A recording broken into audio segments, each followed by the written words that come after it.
So if you want to make six figures, you can't just be talking about you want to make six figures. You hear what I'm saying to you tonight?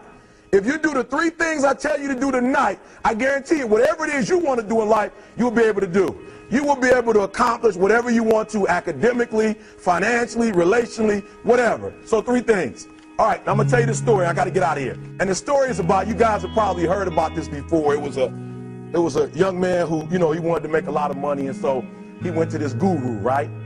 And he told the guru, I want to be on the same level you on. And so the guru said, if you want to be on the same level I'm on, I'll meet you tomorrow at the beach at 4 a.m. He like, the beach? I said, I want to make money. I don't want to swim. Guru said, if you want to make money, I'll meet you tomorrow, 4 a.m. So the young man got there at 4 a.m. He all ready to rock and roll, got on the suit, should have wore shorts. The old man grabs his hand and said, how bad do you want to be successful? He said, real bad. He said, walk on out in the water. So he walks out into the water. Watch this. When he walks out into the water, it goes waist deep.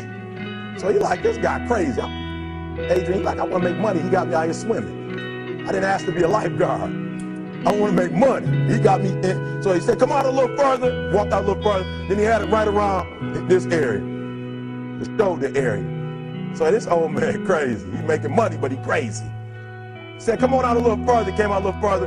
It was right at his mouth. My man like, I'm about to go back in here. This God is mine. So the old man said, I thought you said you wanted to be successful. He said, I do. He said, walk a little further. He came, dropped his head in, held him down, hold him down. My man getting scratching, holding him down. I got you. I know you brushed it out, but I got you. He had him held down. I need you for an illustration. He had him held down. Just before my man was about to pass out, he raised him up.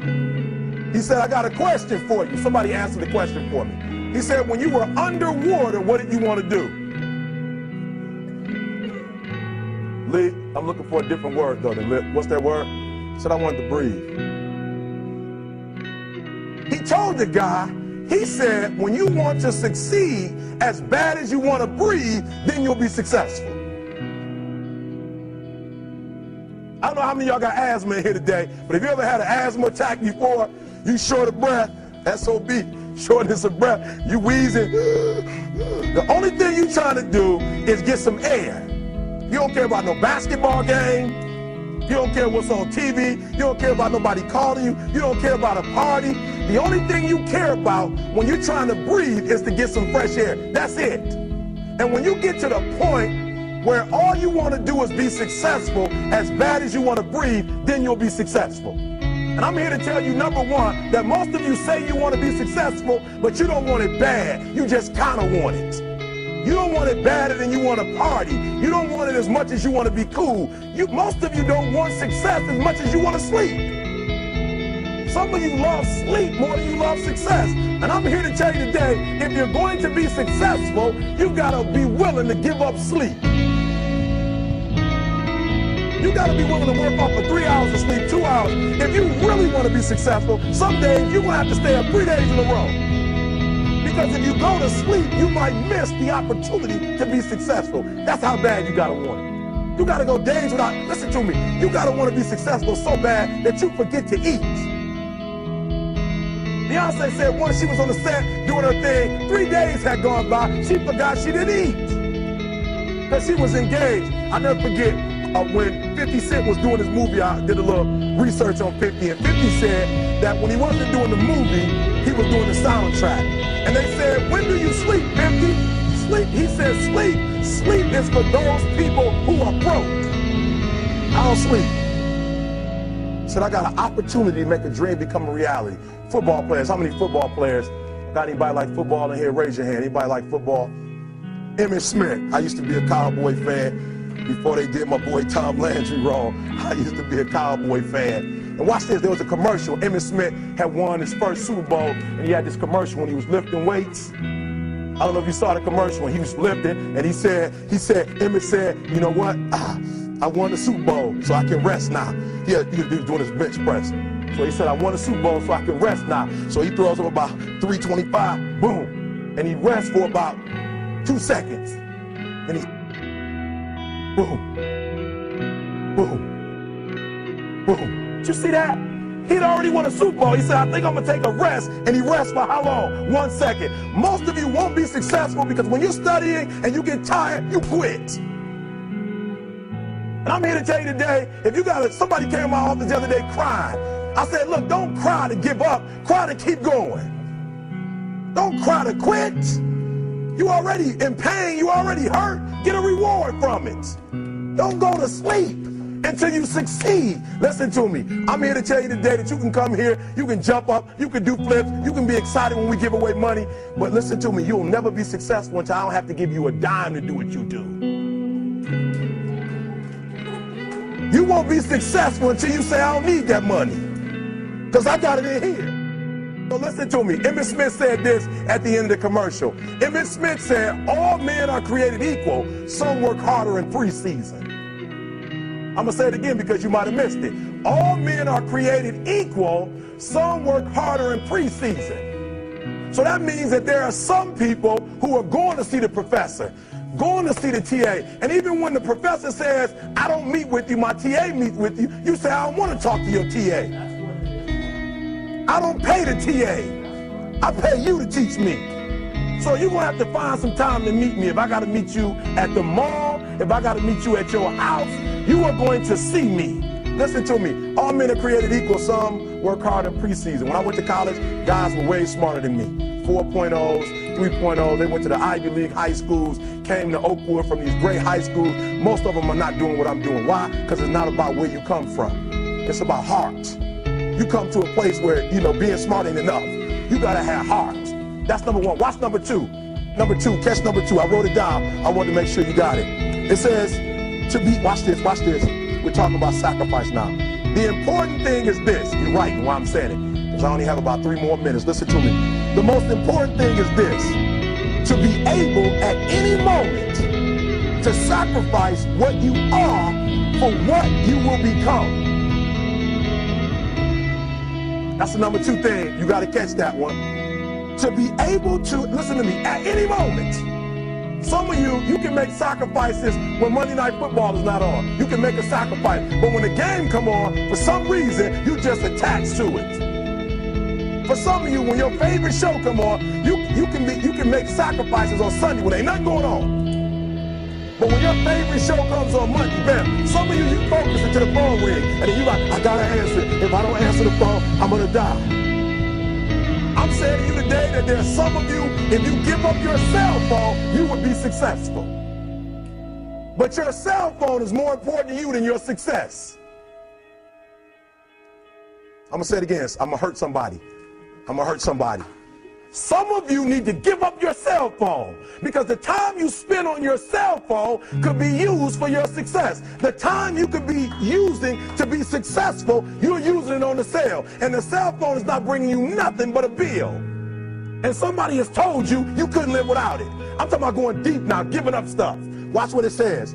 To be able at any moment to sacrifice what we are for what we could be. I don't do well in math. You're right. You ain't never studied. I'm not good in writing because you have never written before. But I dare you to fail in writing for a whole year to see if you can get to the end. I dare you to fail. I dare you to take that same class over and over again. I dare you to stop dropping classes like you soft. Always want to give up. I'm dropping. Why are you dropping? I'm so grateful that the slaves didn't drop and quit. Say, I'm just going to stop. I'm a slave. I'm just going to be a slave. I'm going to quit. Listen to me. The slaves said, we will live because one day we will become. We won't always be slaves.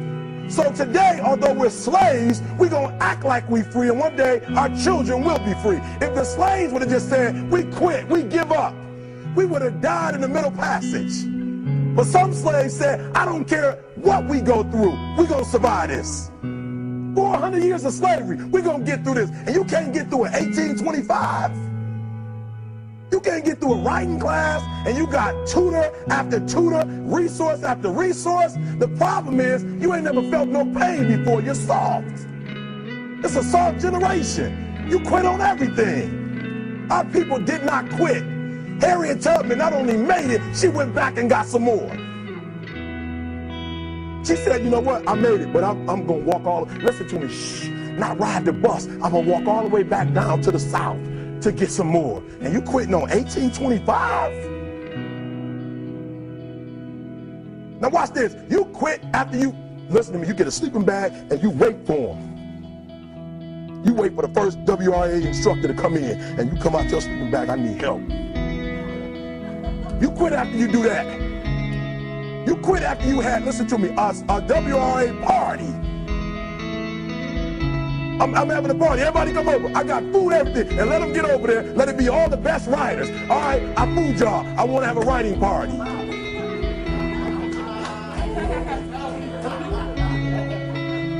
I'm serious. You quit and you ain't even tried yet. Last one, I'm sorry. Last one. Listen to me. Pain is temporary. It may last for a minute, or an hour, or a day, or even a year.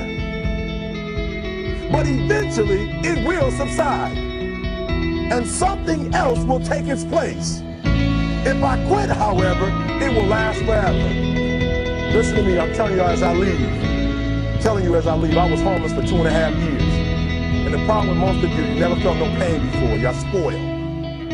Y'all spoiled. Some of y'all spoiled. Just bottom line. Your parents have done everything for you. You never had to do nothing for yourself. You're spoiled. We're going to keep it real tonight. Some of you are spoiled brats. Every time you ever got in trouble, somebody in your house got you out of it.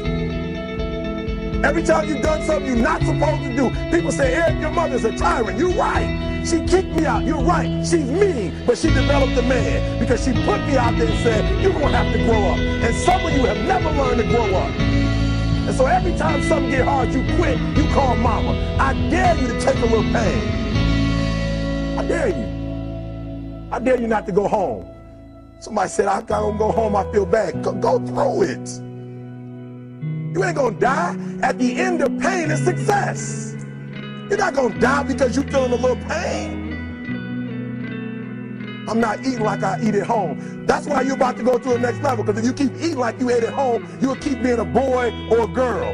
It's time to become man, woman. So don't worry about a little pain. My greatest asset is I was homeless, so I can't feel a whole lot of pain. I've already been alone. There's not a whole lot of hurt I can feel on a little paper, on a little test. So I leave you, listen to me. We have gotten to a point where it's midterms and we're moving forward. The days of you getting money, I'm not saying we quitting, but I'm saying the day has got to go from external to internal. You have to give it everything you got. No more TV, no more parties, no more playing. If you don't have a 4.0, what you need to be doing is studying. Get off the phone. I'm sorry, I'm not available until the end of this year. No, I'm for real. You reached the right number, but you called me at the wrong time. Call me back January 1st. I'm about to get busy now. Huh? I want you to have a countdown of your own and say when the countdown is over, we're the real, watch me, because when I was homeless, I knew something was wrong. I knew that wasn't the best of me. And one day I said, will the real Eric Thomas please stand up? Will the real Eric Thomas please stand up? Stop being this high school dropout. Stop giving up. Stop sleeping on the street. Stop walking up and down Fecal Avenue like you ain't got nothing, and get your GED. Stop being afraid to take a test. Stop being afraid to go to college because your daddy didn't go and your mama didn't go. Stop being afraid and be the best Eric Thomas you can be. But listen to me, it's going to be hard. It took me 12 years to get a 4-year degree, but I got it. And guess what? On a degree, it don't have dates. So if it took you 4 and it took me 12, it don't show up nowhere. But I'm exactly where I wanted to be because I realized I got to commit my very being to this thing. I gotta breathe it, I gotta eat it, I gotta sleep it. And until you get there, you'll never be successful in life. But once you get there, I guarantee you, the world is yours. So work hard and you can have whatever it is you want. Thank you guys for your time.